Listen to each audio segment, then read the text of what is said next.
Claire Redmond vanished without a sound. Russell Griggs kept a secret no one was supposed to uncover. And Janelle Watts came back from the dead to reveal the truth. What connected them was a nightmare hidden in the woods, a garden of graves, and a story more horrifying than anyone could imagine. Claire Redmond's disappearance began like any other ordinary Tuesday in the quiet town of Silver Grove, Oregon.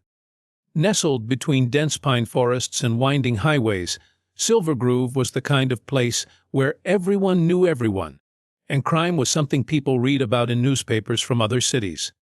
Claire, 28 years old, was a beloved librarian at the town's public library. She had soft eyes, always wore cardigans, and was known for her calming voice during children's story hour. She lived alone in a small but cozy apartment above the bakery on Maple Street and walked to work every day. That evening, rain fell in a steady drizzle as Claire closed up the library around 30 p.m.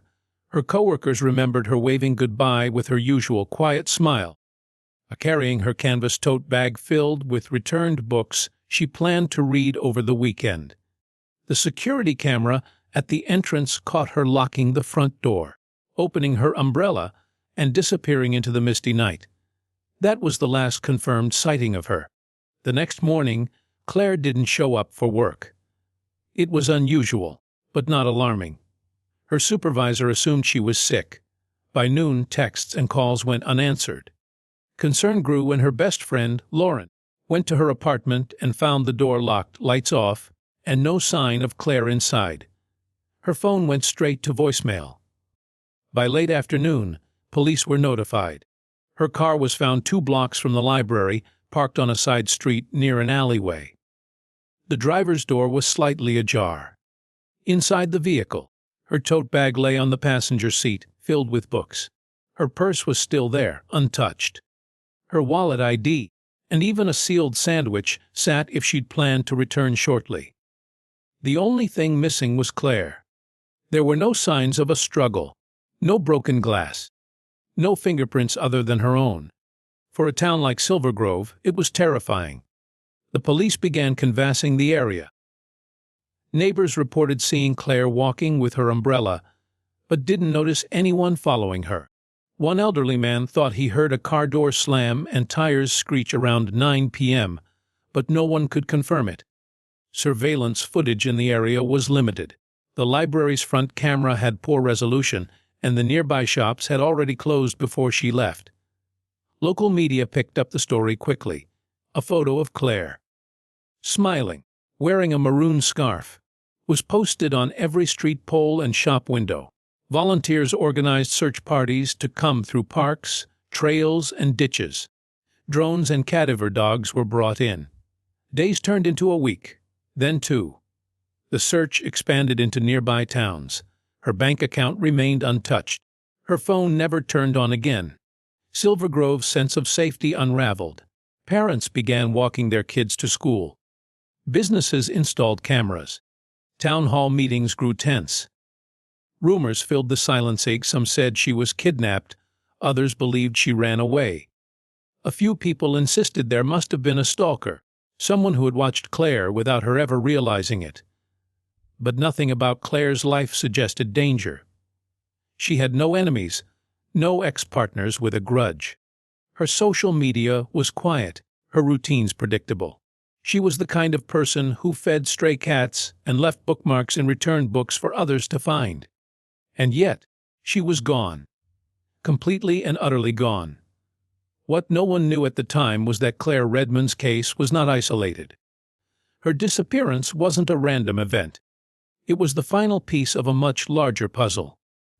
One that had been building quietly across 3 states for over a decade.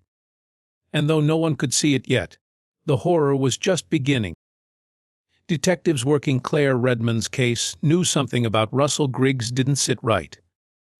The collection found in his farmhouse.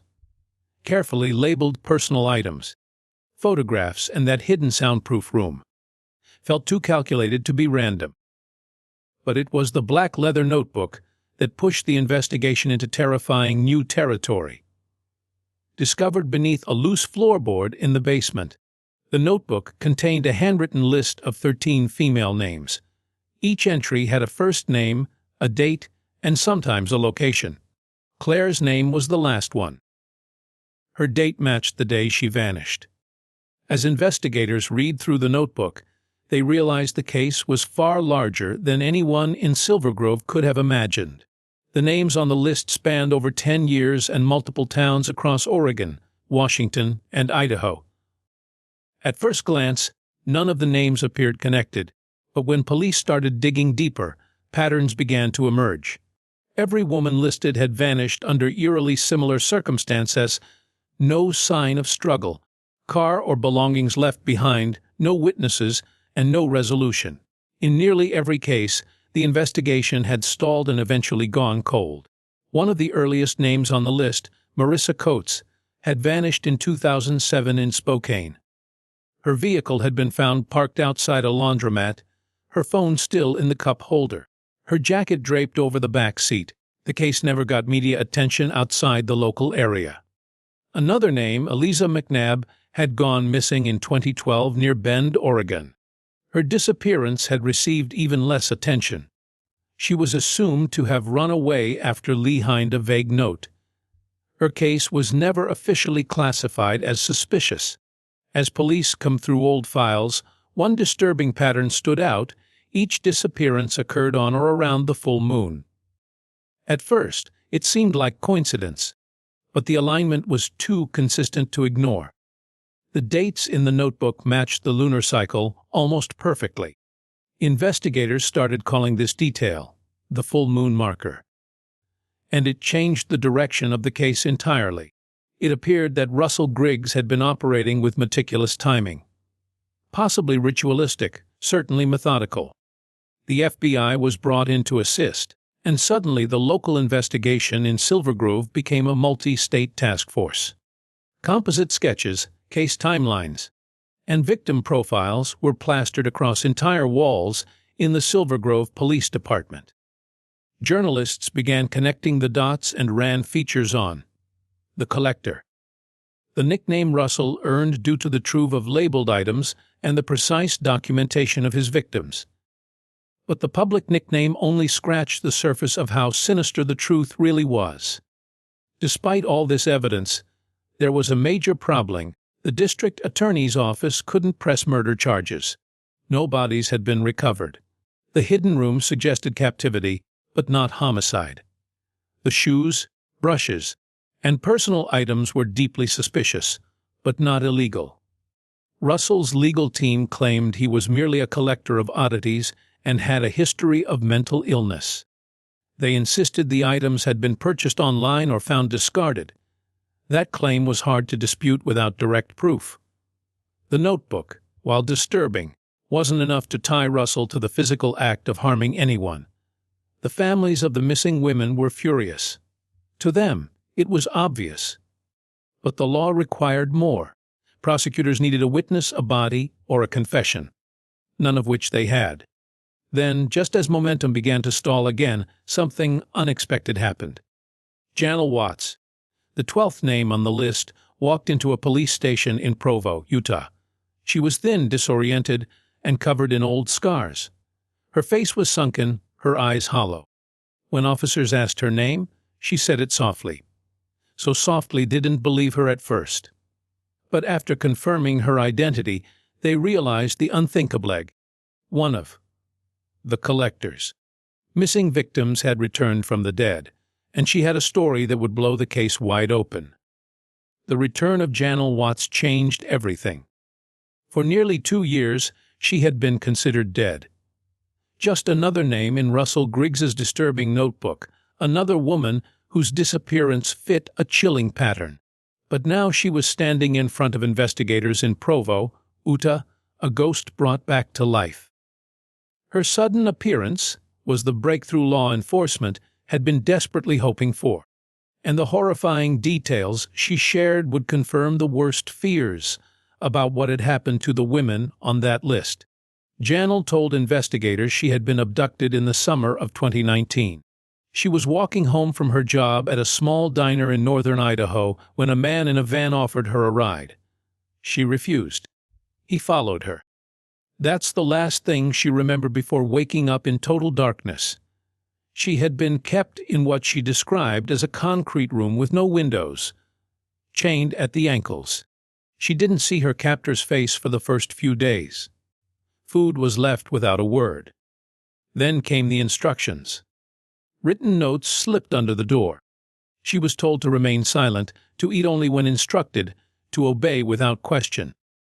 She tried to keep track of time. She believed she had been moved multiple times, but was always blindfolded or sedated when it happened.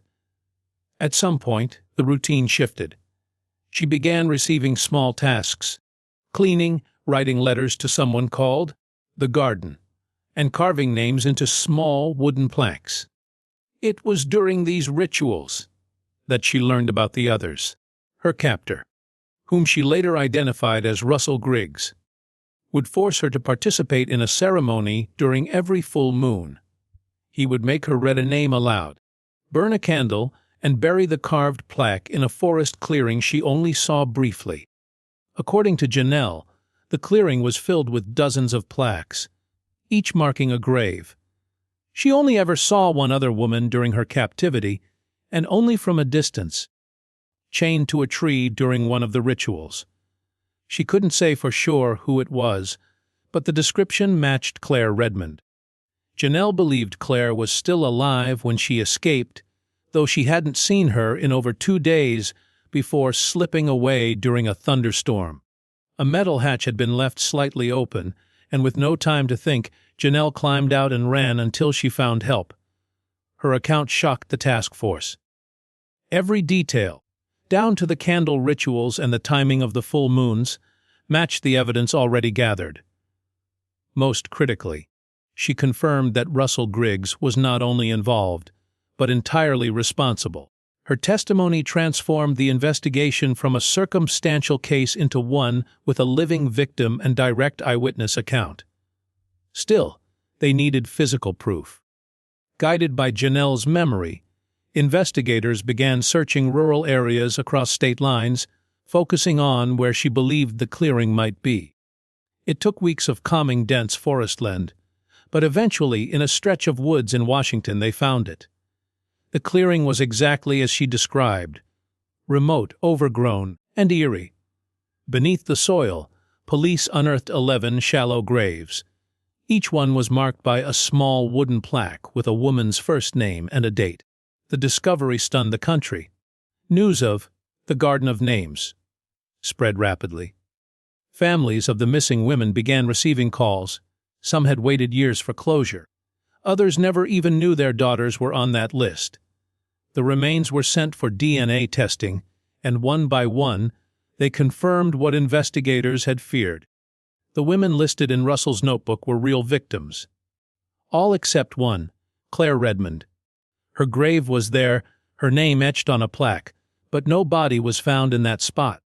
The soil was undisturbed. It was the only empty grave. The Garden of Names became the most haunting crime scene in recent history. Hidden deep in the Washington wilderness, it had remained untouched for years, a private cemetery created by a man who viewed his victims not as people, but as possessions.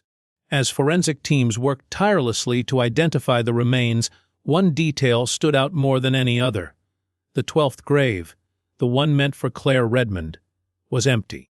Her name was etched on the wooden plaque, dated the night she disappeared, but the earth beneath it was clean. There were no signs of a burial, no disturbed soil, no bones. Claire's plaque was the only one that marked nothing but dirt. To investigators, this wasn't a mistake. It was intentional. The placement of her plaque, among the others, suggested Russell Griggs had followed the same ritual pattern, yet something had stopped him from completing the cycle. Did Claire escape? Was she being kept somewhere else? Or was she already dead and simply not buried with the rest? Those were the questions that consumed detectives. The empty grave became both a symbol of hope and a new layer of horror. For Claire's family, it was unbearable. They were torn between fearing the worst and holding on to the possibility that she might still be alive. Janelle Watts, still recovering from the physical and psychological trauma she endured, continued to assist investigators. Her memories were fragmented and blurred by months of confinement and abuse, but certain details stood out.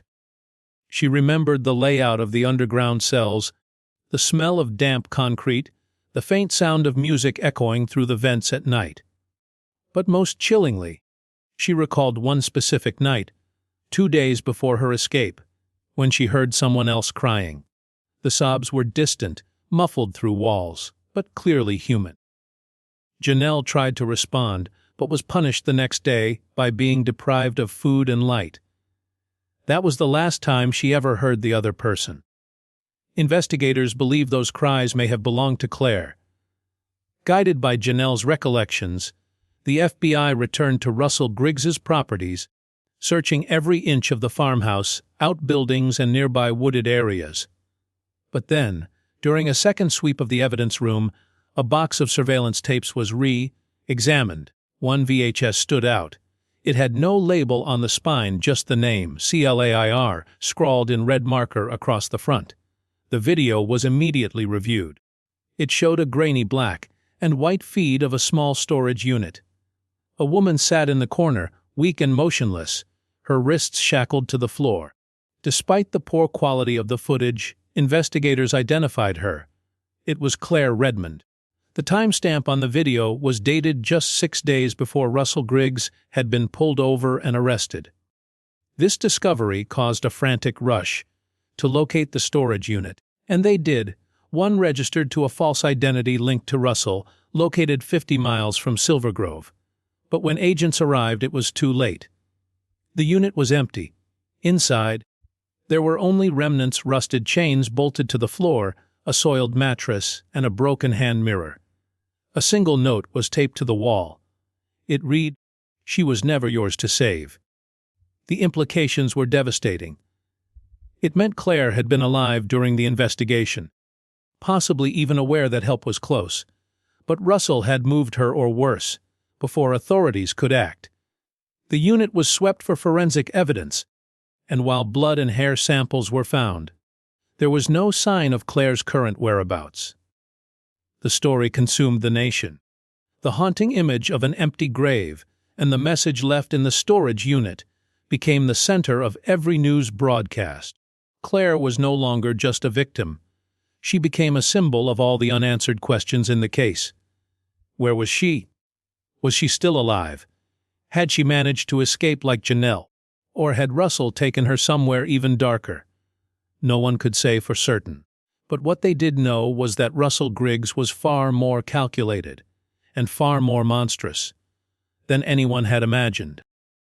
With the storage unit now empty and Claire Redmond still missing, the investigation entered its most desperate phase. The grainy footage of her shackled in that tiny, windowless space had confirmed what many feared. She had been alive, isolated, and under Russell Griggs' control long after her disappearance. But now she was gone. There were no recent sightings, no physical trail to follow, and no clues pointing to where she might have been moved. Time was slipping away, and hope was becoming harder to hold on to. The FBI launched a nationwide search, issuing a new be on the lookout for any property, rental, or vehicle tied to Russell's dozens of aliases. They tracked his digital footprint, old P.O. boxes, storage unit rentals, and cash transactions. He had used different identities across several states over a span of more than a decade. Some investigators theorized that Russell had prepared a final hiding place, backup site for situations exactly like this. But if such a place existed, it remained hidden. Meanwhile, forensic analysts continued to comb through the tapes, notebooks, and storage unit evidence. It was during this deeper analysis that another disturbing discovery emerged: a second notebook. It had been misfiled, overlooked in a box marked miscellaneous tools. This one was far more chaotic than the first, its pages filled with disjointed thoughts, ramblings, and cryptic references. What caught investigators' attention, however, were several passages written in repeated red ink, almost carved into the paper. One phrase appeared over and over again: She wouldn't become one of them. Beneath this, several pages contained variations of a chilling statement. The final one had to remain apart. She broke the order. She watched. She knew. Authorities believed these cryptic phrases referred to Claire. Something had gone differently with her. She hadn't followed the same pattern as the others. She might have resisted, or worse, understood too much of what Russell was doing. A forensic linguist was brought in to decode Russell's obsessive writings. Their analysis suggested Russell saw Claire as a threat.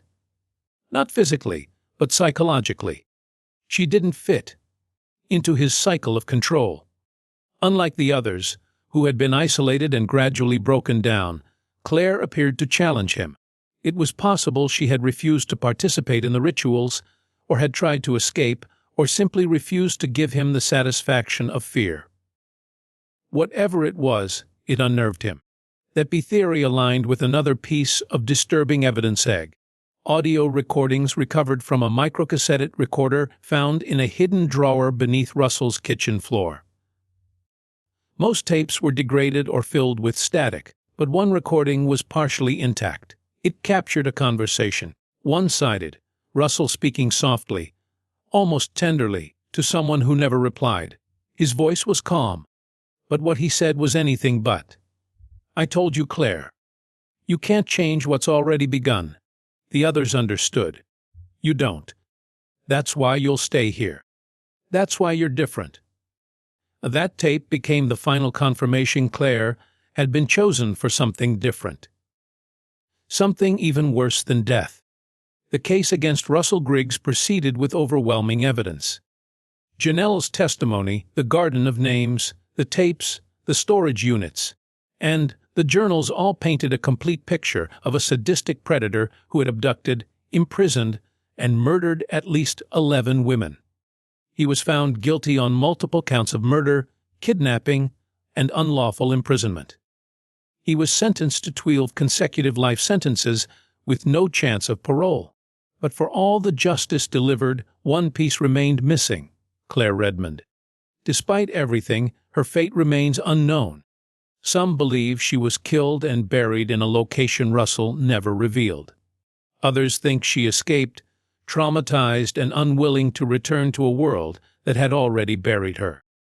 And then there are those who whisper she's still out there, watching, hiding in the shadows, carrying the weight of what she saw and survived. Whatever the truth is, her story remains unfinished, a final, chilling silence in one of the most horrible true crime stories ever told.